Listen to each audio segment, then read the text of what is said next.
Hello, third year. पिछली class में हमने बाह्य जात अंतर्जात चल राशियों के बारे में पढ़ा था, उसका उदाहरण के बारे में पढ़ा था। इस क्लास में हम स्ट्रोक व प्रवाह यानी स्ट्रोक एंड फ्लो के बारे में पढ़ेंगे, जो अर्थशास्त्र में काफ़ी प्रयोग किया जाता है। कई बार इसको गलत ढंग से समझने पर निष्कर्ष गलत प्राप्त हो जाते हैं।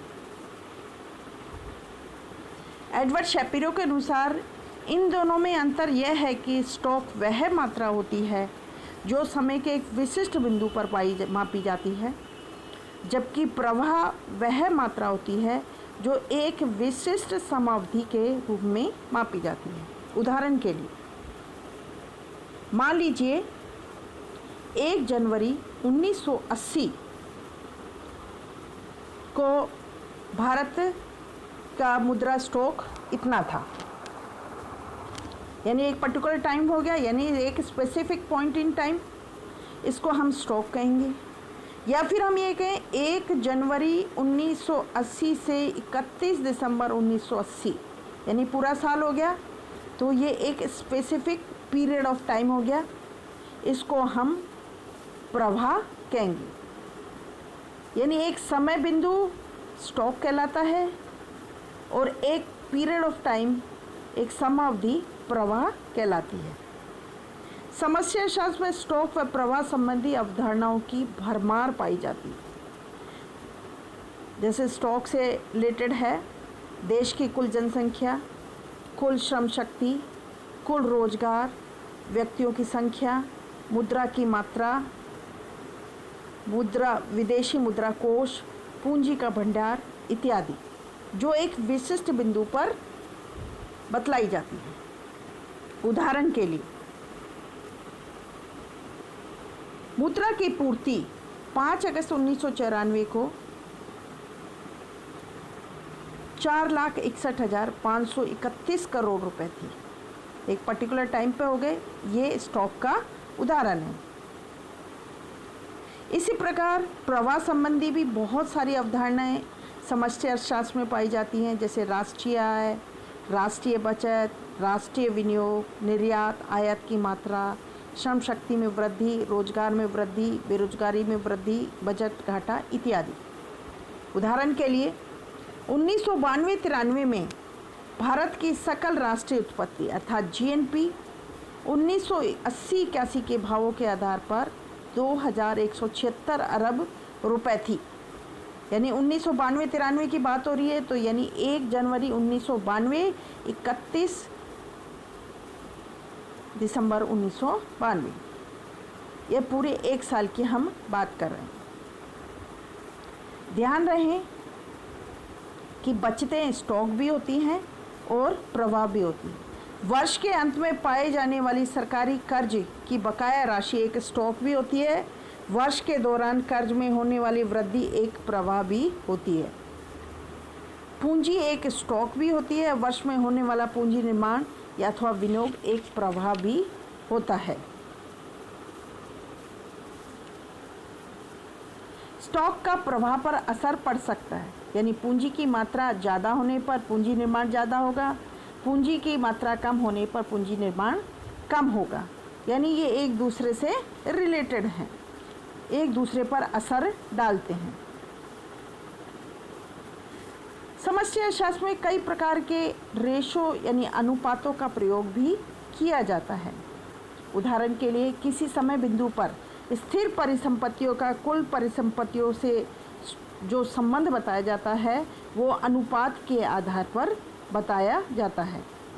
प्रवाह के आपसी अनुपातों में हम बचत व आय का अनुपात ले सकते हैं, जिसे हम बचत दर कहते हैं। इसी प्रकार पूंजी निर्माण या विनियोग का आय से अनुपात लेते हैं, इसे विनियोग दर कहते हैं। स्टॉक व प्रवाह के बीच में भी अनुपात पाया जाता है। जैसे मुद्रा के आय प्रचलन वेग को जानने के लिए हमें राष्ट्रीय आय में मुद्रा की औसत पूर्ति का भाग देना पड़ता है। इस प्रकार हम स्टॉक व प्रवाह के बीच अनुपात प्राप्त कर सकते हैं। गार्डनर एकले के अनुसार कीमत न तो स्टॉक है न प्रवाह है, यह दो प्रवाहों का अनुपात है। ये नकद प्रवाह व वस्तु प्रवाह का वह अनुपात होता है। इस अनुपात के ऊपर व नीचे की इकाइयों को परस्पर कट जाने से ये मात्र अनुपात रह जाता है। अतः स्टोक की अवधारणा एक झील में किसी समय के बिंदु पर पानी की कुल मात्रा को सूचित करता है, जबकि प्रवाह की अवधारणा किसी समय अवधि में शामिल होने वाले नए पानी की मात्रा को सूचित करता है, और दोनों का अपना अपना महत्व भी होता है। अगला जो है वो है प्रत्याशित व वास्तविक चल राशि में भेद, यानी डिफरेंस बिटवीन एक्सेंट व एक्स पोस्ट वेरिएबल। प्रत्याशित चल राशि किसी भी चल राशि की वह मात्रा होती है जो कार्य से पहले अनुमानित की जाती है, यानी जो प्लान्ड होती है, जो नियोजित होती है। उदाहरण के लिए प्रत्याशित विनियोग की उस राशि को कहते हैं जिसको लगने की आशा की जाती है। इस प्रकार प्रत्याशित बचत की चर्चा भी कहते हैं, यानी वह होती है जिसके होने की आशा होती है। समष्टि आर्थिक विश्लेषण में वास्तविक चल राशि उस राशि को कहते हैं जो कार्य के अंत में निकल कर आती है, जैसे वास्तविक विनियोग, वास्तविक बचत। ये वे राशियाँ होती हैं जो वस्तुतः पाई जाती हैं, यानी इंग्लिश में इसे एक्चुअल व रिलीज्ड चल राशि भी कहते हैं। प्रत्याशित व वास्तविक शब्दों का प्रयोग असंतुलन से संतुलन की स्थिति की तरफ जाने की स्थिति से किया जाता है।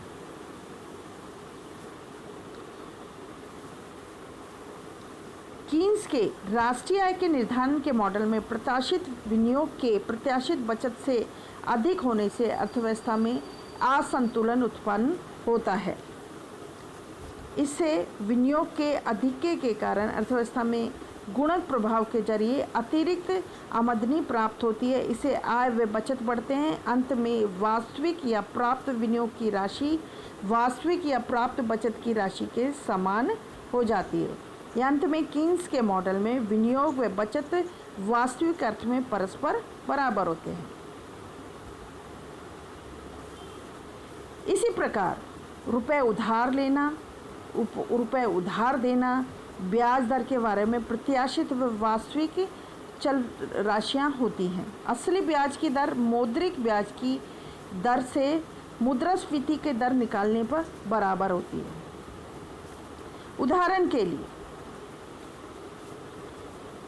बाजार में ब्याज की मौद्रिक दर 15% है और मुद्रास्फीति की दर 10% है, तो ब्याज की जो असली दर क्या होगी? 15 - 10, 5%।